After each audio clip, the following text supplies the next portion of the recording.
Let's return now to our main news this evening, because we're joined here in studio by Seth Barrett-Tillman, who's a lecturer at Maynooth University Law Department. You're very welcome to the programme, Seth. Thanks for talking to us.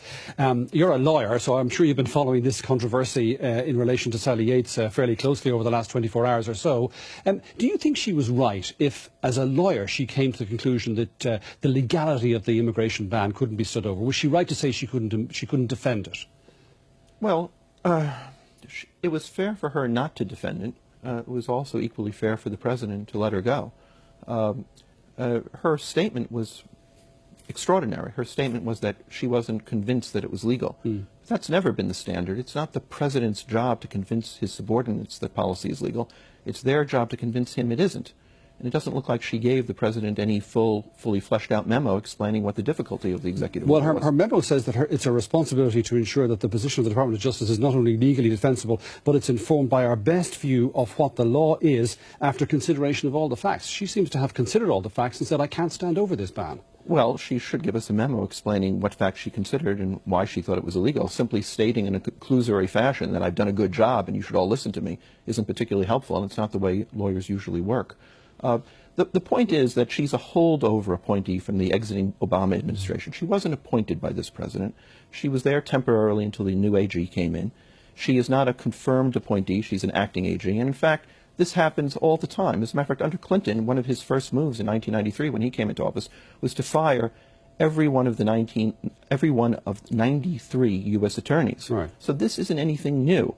What is new here... Well, perhaps what's new is just the statement from the White House was very critical of her personally and accused her of betrayal. I think that, given the context, given the circumstances, where there was a fairly fought election, when one party won, and when this was an announced policy, if she was unable to go to the president quietly and confidentially, or at least with a public memo fully explaining her position, what she did wasn't so much a betrayal to Trump or his administration, but a real misunderstanding on her part what it means to live in a democratic country. It's not the president's job to convince the bureaucrats he's right.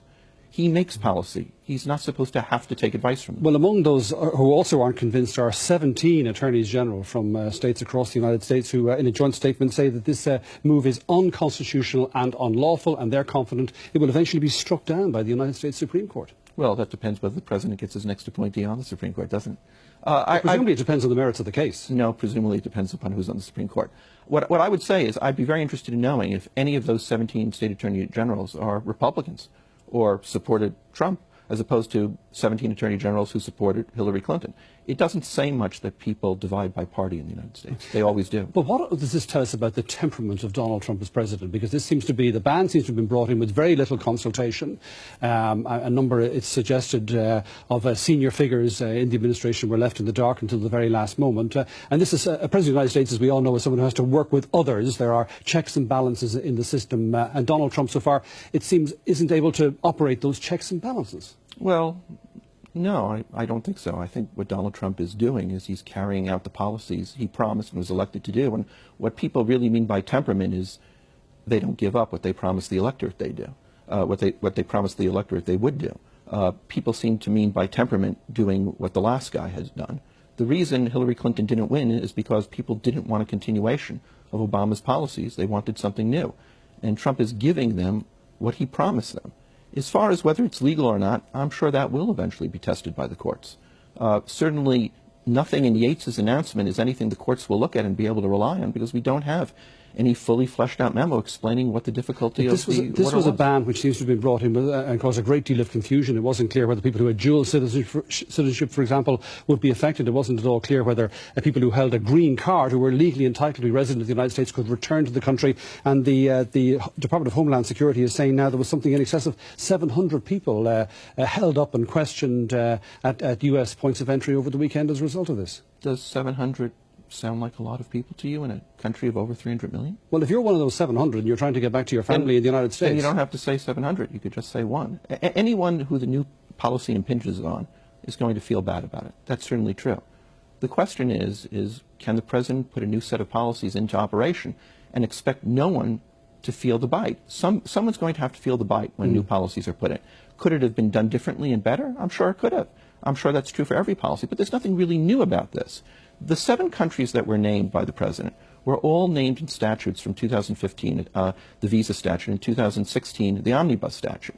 These countries were specifically singled out by Congress for heightened scrutiny. The president is following a statute. Indeed, President Obama had a 6-month moratorium on visas from Iraq. Nobody batted an eyelash. Well, I suppose because it was the result of a long process of consultation and discussion within the administration. In that case. I suppose it's because the vast majority of journalists in the United States and the media in the United States are Democrats, over 90% in fact. People don't scrutinize democratic policy quite the same way, and the media and the rest of the world follow suit with what's going on in the United States. Okay. I don't agree with that at all. Okay, there we'll leave it. Seth Barrett-Tillman, thanks very much for talking to the programme.